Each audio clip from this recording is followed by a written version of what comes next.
Are we being honest with each other about Nebraska's special teams? Let's have a real conversation about it next.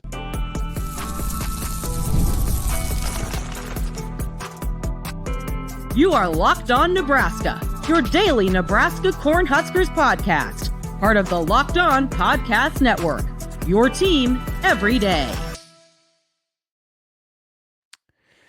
Thank you for making Locked On Nebraska your first listen every day. We are free and available wherever you get podcasts and on YouTube, part of the Locked On Podcast Network, your team every day. And today's episode is brought to you by FanDuel. Place your first $5 bet, and you'll get started with $200 in bonus bets guaranteed. Visit FanDuel.com to get started. All right, welcome. Happy Tuesday. Connor Happer from 1620 The Zone in Omaha, Mitch Sherman from The Athletic. Is everyone being honest about Nebraska's special teams? Well, first of all, I don't think that anybody's lying, but there's some accentuating of some parts, I suppose. So here's what we're talking about. Matt Rhule talked about the special teams, and we'll go through the numbers in just a second. He was talking about, he was asked about Alex Bullock, who was doing a nice job as a blocker. He did some good things in the special teams game as well. And then he got off on picking some other good things out. Let's go to Matt Rhule on the video. Here he is talking about special teams play on Saturday, but really we're talking about the entire season. The shame of the special teams is like, the field goals was so front and center that it was a heck of a day for Brian Buschini. I mean, 5 touchbacks, in kind of hurricane-ish type conditions. I wasn't sure if he'd get the touchback. I think 4 or 5 touchbacks, right? An amazing tackle that lit the team up. 2 tackles on, he was able to field both those snaps, which were really bad snaps, get them down, then made both tackles on those plays. Pooch, the first one should have been down at the 2, right? So he made an excellent pooch and then put one at the 10, one at the 4. So Buschini, I thought, was magnificent. And Bullock, another guy like that. I always try to talk to our team about the unsung heroes, the guys that no one's noticing. I thought those guys, Alex was one of those guys. Okay, so there you go. There's Matt Rhule. Good day for Buschini. Now, let's dive into all the things that he said just a little bit, Mitch. Here, what do we think about what Matt Rhule said about special teams? Well, he's trying to point out the positives, and the thing is there aren't a lot of positives. Buschini did have a nice day kicking it, but it didn't always get downed when it could have been. As he said, should have downed it at the 2. You didn't down it at the 2, so that's not a good punt because the punt was from the 34. Well, it was the 39 after a 5-yard penalty that Nebraska took on purpose. So it was 14 yards that you gained on that punt. There's not a lot good about that. Buschini gave some great effort on tackling, which is not really the position that you want your punter and your kickoff specialist to have to be in. But I will say he ignited the team with the tackle that he had to open the second half. Purdue getting the ball in a 0-0 game, try to reverse on the kickoff, and Buschini bodied the guy right in front of the Nebraska sideline, picked him up and slammed him. Yeah, at the 30-yard line. So Purdue got an extra 5 yards out of its special trick play on the kick return, and I think Nebraska was happy with that because it pushed the momentum in Nebraska's favor. Purdue did then go and kick a field goal after that, but I think that brought some life to Nebraska that it needed. The punter, and he also saved a touchdown, perhaps, on the second block kick when he chased down a Purdue man with the ball who was running toward the end zone. So I'll give it to Buschini for having a good day and putting forth a lot of good effort. Alex Bullock, okay, he's blocking well on special teams, but that's the thing about special teams, football. It has to be 11 at the same time. Here are some numbers that we'll go through about Nebraska's special teams. And this is not just the field goal operation. In fact, we're not talking at all about the field goal operation here. There are 132 teams in the FBS. Punt returns, Nebraska's 95th, 5.8 yards per return. Kickoff returns, Nebraska's 50th, not bad, 20.6 yards per return. Opponent punt returns, Nebraska's 113th, 14.7. per return. Opponent kickoff returns. Nebraska's 96th, allowing 20.7 yards per return. Net punting, and this plays in with opponent kick returns, so that is all part of the same stat. 128th, 33.5 yards per punt net average. These are not good things. This is a bad phase of the game. In addition to what you're seeing on field goals, which are at the moment almost unmakeable for Nebraska because the snapping has been so inconsistent, and the kickers, well, Tristan Albano's hurt, and John Hull is extremely inexperienced. It's a complete disaster. And the thing about it, like, and so when Rhule talked about it yesterday, Rhule has his press conference right in the middle of my show on 1620 The Zone, and we were kind of talking about it right before, and I was just going on a thing about how I felt like it was not necessarily isolated to just the specialists anymore. It was just kind of it's maybe it starts there, and then it's like a disease, and it kind of just spreads around the rest of the team. Like it's not just a bad punt, it's not just a bad kick, it's not just a bad snap or a bad hold, or it could have been those things. But all the other stuff has kind of popped out too. Like you mentioned the punt return stuff and in the punt game. Now, some of that stuff is started by what the specialist does, obviously. So like, I think there's something to be said for the idea that if Nebraska fixes the specialist, then the operation gets better, or the operation just gets masked. I think that's probably true. So you probably have to start there if you're Nebraska, but I don't think that's an easy task either, considering it's been a problem for Nebraska in really each of its first 5 games. Bill Connolly's S&P Plus or SP Plus on ESPN has Nebraska's special teams unit ranked 131st in the country, minus 0.4 on that. So, I mean, it has their defense ranked 4th. It has their offense ranked 83rd. And it has their special teams ranked 131st. Now, these are numbers that are they bring in past performance, I think, quite a bit, and all that's, so it's still adjusting, I think, from last year. You don't have the total picture yet. Okay. But it does underscore the idea, like, Nebraska's now had bad special teams. I mean, it's not just 2 years, it's not just Rhule and Ed Foley, it's for a long time now. So once again, we're talking about this, and it's the middle of a season where Nebraska's going to be playing a bunch of close games, and it's going to hurt them. Right, and penalties are not a part of special teams, but Nebraska's high nationally in penalties. These are things that we spent a lot of time during the Scott Frost era talking about that Nebraska had to fix, and it's frustrating for Nebraska fans that it's not fixed 17 games into the cycle with Matt Rhule. So you can, like, it's problematic. It's costing Nebraska games.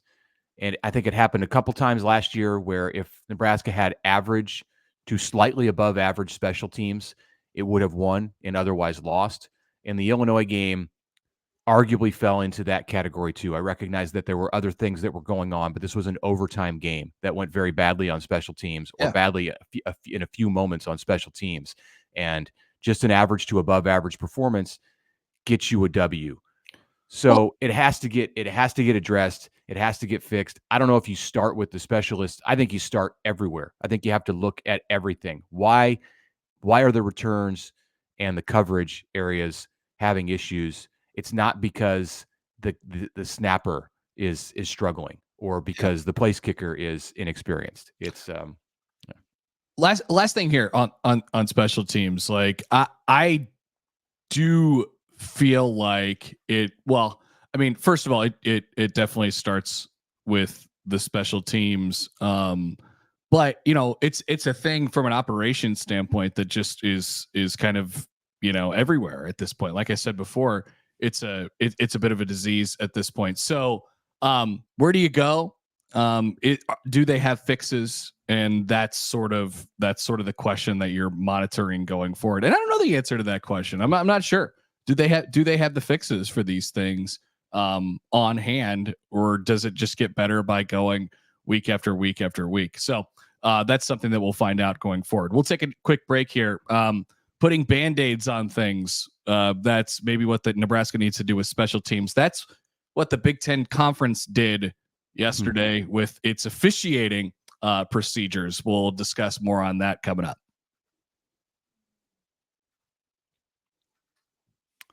All right, Mitch Sherman here to tell you about Roy, and it is time to highlight our Roy Player of the Week. Let me say first that Roy is a new platform that lets fans make contributions directly to their favorite athletes. What you do is you download Roy for iOS or Android, enter the referral code Locked On, and you'll be entered into a sweepstakes to win $5,000 cash. No purchase necessary. Void where prohibited. This week, we've selected John Bullock as the Roy Player of the Week because he had another solid defensive game against Purdue, was a force in the middle of the defense, had a pick six in the fourth quarter that, well, the game was already iced, but added a nice little bow on top of that Nebraska road victory. So if you were impressed with John Bullock's performance on Saturday, show him some love. Just hop on Roy, display your appreciation for John Bullock, the Roy Player of the Week, and his standout performance, as well as showing appreciation for what you believe he'll continue to bring to the program. So get off the sidelines and get into the NIL game today with Roy.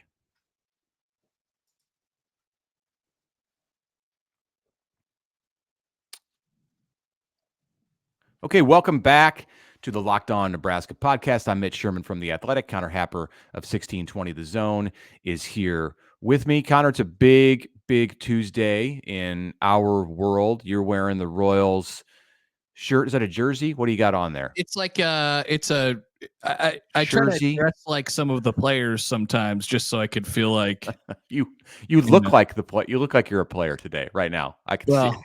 Yeah, if only. I don't think the players want to look like me. That's the only problem. Yeah. Royals play today in the wild card round in Baltimore, and I'm hoping that it's going to be magical, magnificent. To finish up with one thing that we were talking about on this subject in the last segment before we get to the talk about Big Ten officiating, more talk about Big Ten officiating, and we're going to talk in this segment about Micah Mazuka. So lots of uplifting, fun stuff.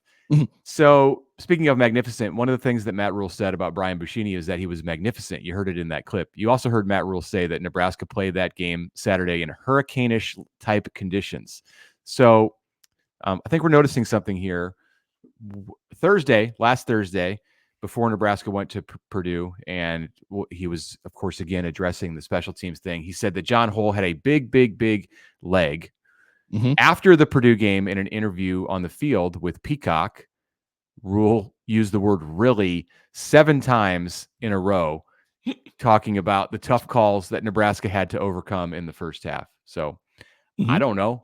Maybe when he exaggerates just a bit, he's trying to cover up an area of concern. Could that just be what's happening? I just think he's trying to convince us of something, right? John Hull has a big leg. Well, okay, we just haven't really got the opportunity to see that. And are you really going to put him out there for a 50+ yard field goal? I don't think you are. I don't think that's going to happen. So he's got a big leg. That's one of those things. It's like, trust me, you're just going to have to believe me. It's a bit of a tell, I think. But this is part of the deal. Like, you just have to kind of sift through the stuff that, what's real and what the coach sort of wants his team to hear and what he wants the fan base to hear. Like, this is just part of the game. It's a new thing that we're going to be on the lookout for when he starts repeating words many times, many times. We'll be on the lookout to see what's going on, and it might tell us give us a little bit of insight into Nebraska football and what's happening behind the doors. Okay, so the Big Ten on Monday tried to put a Band-Aid on a compound fracture. The league said, in light of the joke that is some of its officiating crews, it's instituting a midseason change that allows 2 officials now to position themselves at the line on an onside kick that the ball needs to pass in order for it to be considered a legal kick. So 10 yards beyond where it was kicked. Apparently they're not standing there. I don't get that before. That just illuminated that part to me where Yeah. I have no idea what official. Where are they standing? Are they in the bathroom? Like, where are they? Yeah. Are they in the back of the end zone? I'm confused. Yeah. Where are they? So, I mean, I know that's not normally where you'd stand on a regular kickoff that's going down to the goal line. I get it, but you anticipate that there's going to be an onside kick, and you should be able to reposition the officials so they are in position to make a correct ruling, which I guess was not part of the Big Ten protocol until this change was instituted, and the Big Ten had to announce that on Monday. So this comes after Minnesota got jobbed pretty badly on Saturday when its recovery of an onside kick was overturned because the officials, who were out of position and seemingly unable to make that call or see clear evidence on replay, they ruled that it took like 5 minutes for the replay. They ruled that the ball didn't go 10 yards. So now they're going to do it differently. So sorry, Minnesota. It's interesting though that they're addressing this and they're addressing the part, because remember, on that play, they called offsides on Minnesota, and it was by no more than a half of a finger, right? And so what they're addressing here is the ability for the officials to be at that 10-yard mark on the onside kick, which I think if they wouldn't have called offsides, there would have been a gigantic conversation about when Minnesota touched the ball, because Minnesota might have touched the ball right before they were allowed to, right before that 10-yard mark, and that's where they're putting the officials. But this does nothing for Minnesota as far as the offsides is concerned. Like there's not even, that was the penalty that was called. It wasn't the fact that it wasn't illegal touching. So I don't know like what's going on here. But thank you. Band-Aid on a compound fracture is a good way to describe it. Thank you. Yeah, thank you for clarifying that for me, because I wasn't watching the game when it happened, and I didn't realize that the call was offsides. What did they review? Did they review it to see if it went 10 yards? They didn't review anything. Oh, they didn't review anything. They just called a penalty and moved on, and that was the game. Oh. And they showed it on replay several times. This must be is this a new emphasis for the Big Ten, calling offsides on kicks? Because it happened twice in West Lafayette. There were back-to-back kickoffs in the second half where they flagged, I think both teams, first Purdue and then Nebraska, for being offsides on the kick. Because, if you're in the Big Ten and you're part of the officiating community and you look at things and you say, hey, what do we need to address? What's problematic with the football that's being played in the Big Ten? Well, clearly it's that the kicking team is offsides too often on the kickoff. This is what you're thinking about. This is being addressed. Yep. This is getting called with more regularity because what is happening? Like, why is that a focus? This is the focus. This is what we have to fix this week. And I feel like having focuses is a weird thing too, because then you're just highlighting things on on a weekly basis that just gets, I don't know, man. Like let's have some well-rounded officials, and I understand getting feedback from people and stuff like that, but I just feel like everybody's in their own heads about all this stuff. And it's made it difficult for officials to do their job, but I don't think the people that are in charge of the officials, the league people, are really putting them in a great position either. So it's a mess over there. And there was a lot of stuff that every week from every game, I see someone talking about how the officiating in the Big Ten is horrible. So it's not just Nebraska. At least you could take that with you. No, this is not a Nebraska conversation. Like, as someone pointed out to me, Purdue was penalized for many more yards than was Nebraska on Saturdays.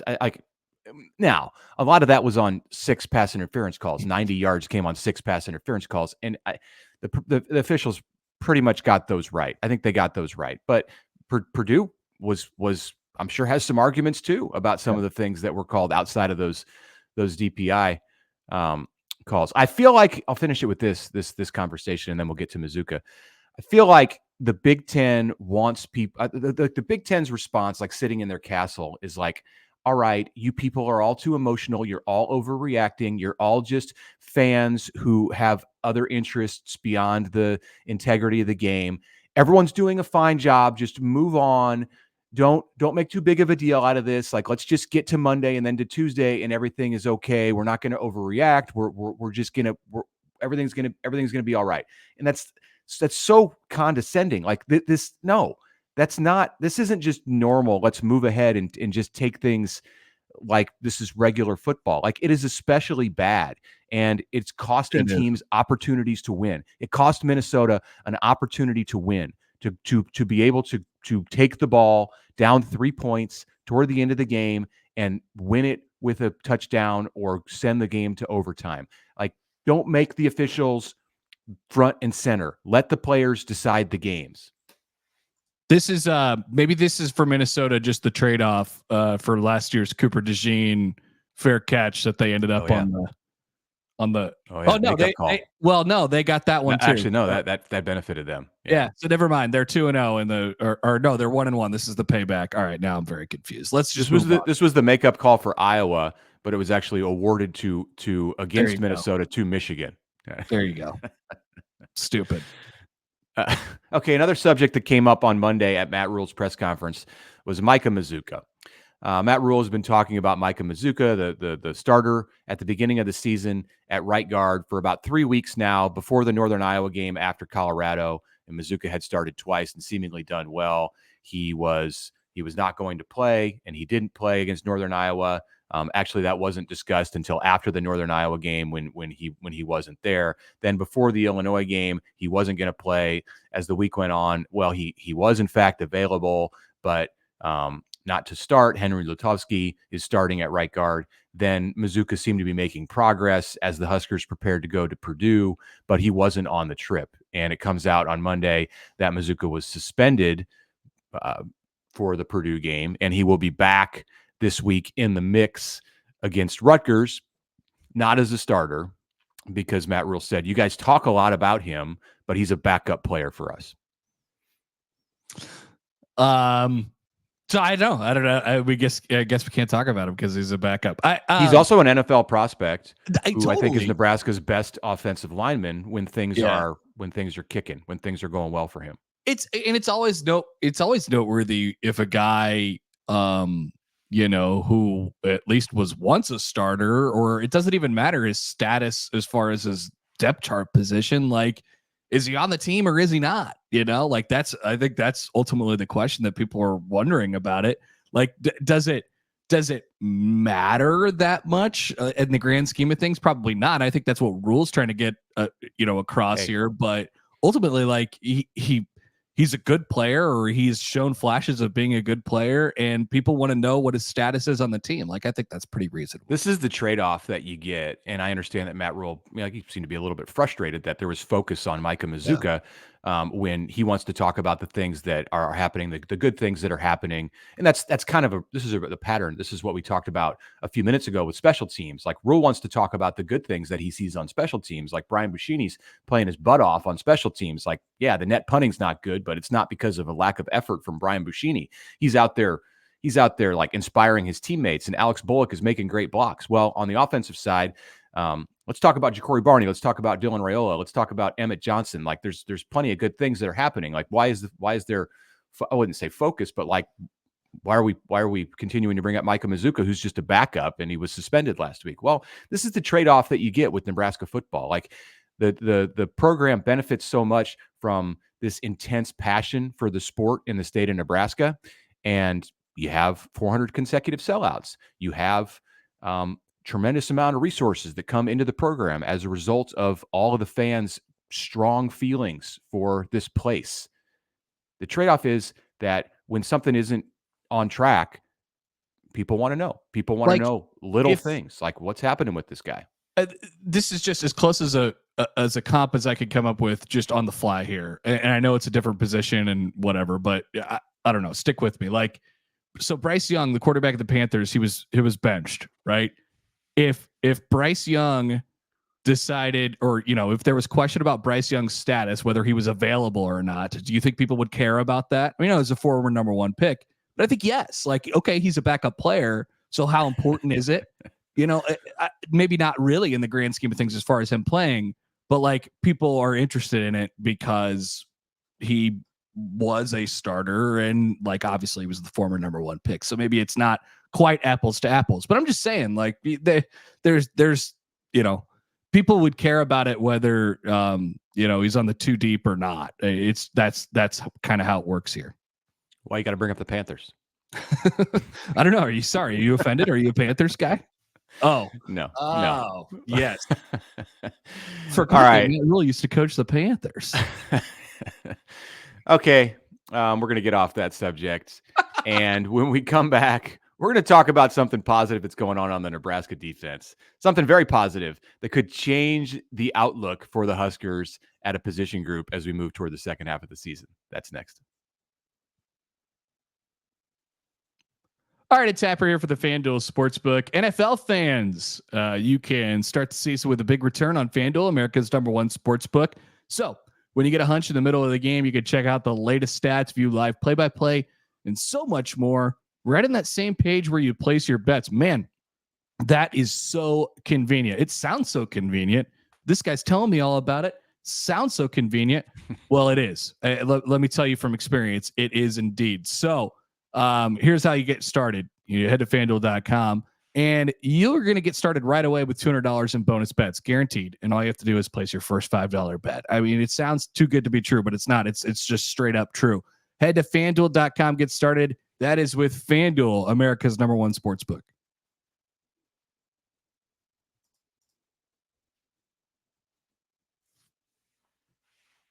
All right, so Connor Happer, Mitch Sherman back with you on the Locked On Nebraska podcast as we finish out a Tuesday show.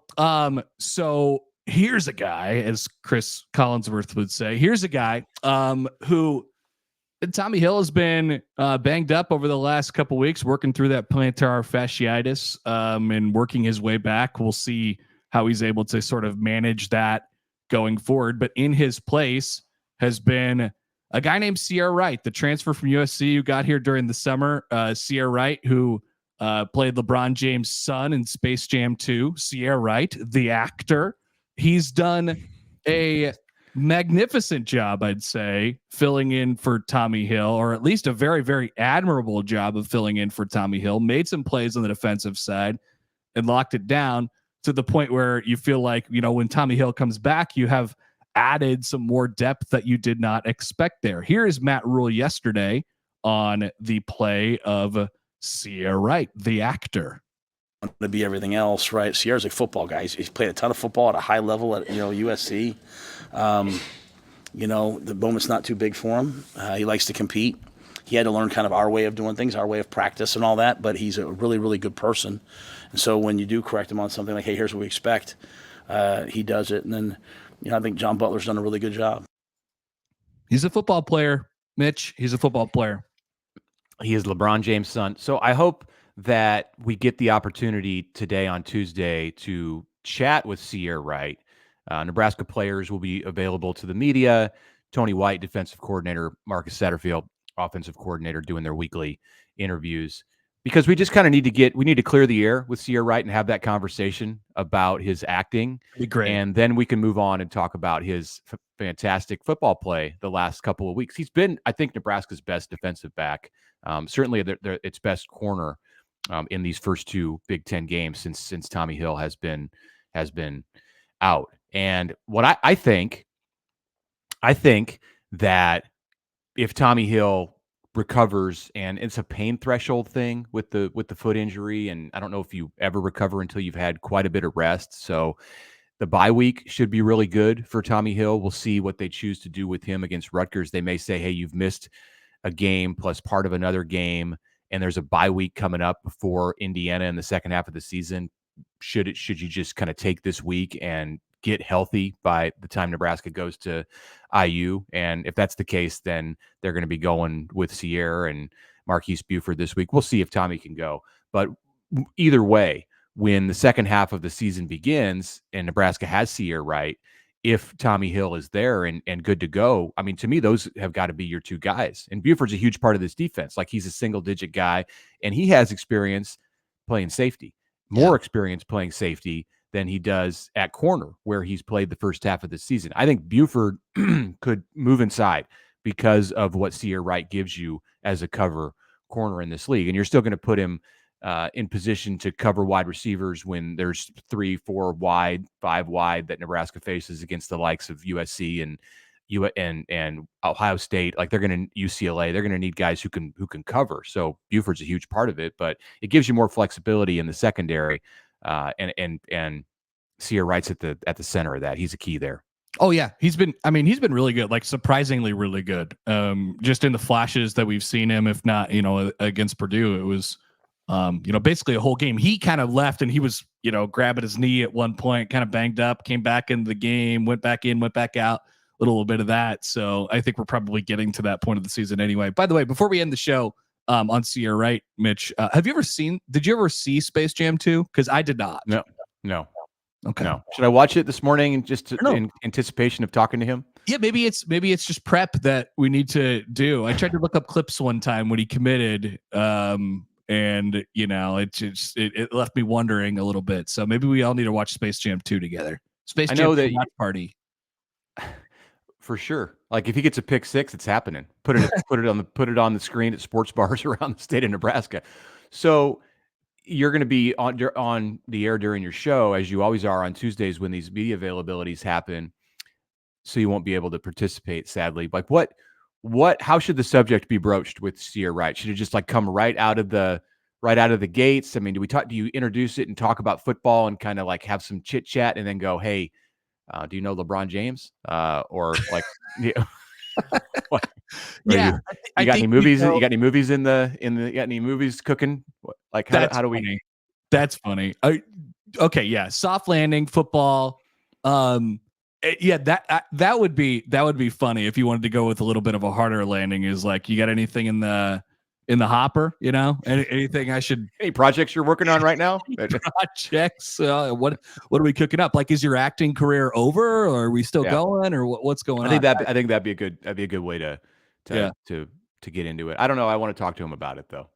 Dude, I want to hear him talk about it. This is exciting. I can't wait. I also think, I mean, if you're a guy from LA and he's from LA, like he's an LA kid, like a Hollywood kind of kid. I don't know that he like grew up with going to high school with maybe with like the sons and daughters of A-listers. But we'll find out. Like this is more interesting than defending whoever it is for Rutgers. I know we talk about football a lot, but like, let's get to know these guys. And Ceyair Wright's a perfect example. I have a feeling that he's a good interview. That's just my guess. Like if he comes out and he's like a yes sir, no sir. Oh yeah, that would really surprise me. Like he's gonna be enjoyable to visit with, I think. Oh yeah, I'm sure he's got a pretty good personality. So we'll find out more on that today. We'll update you on the next movie that Ceyair Wright will be starring in soon. Appreciate you guys listening today. Thanks for making the Locked On Nebraska podcast your first listen.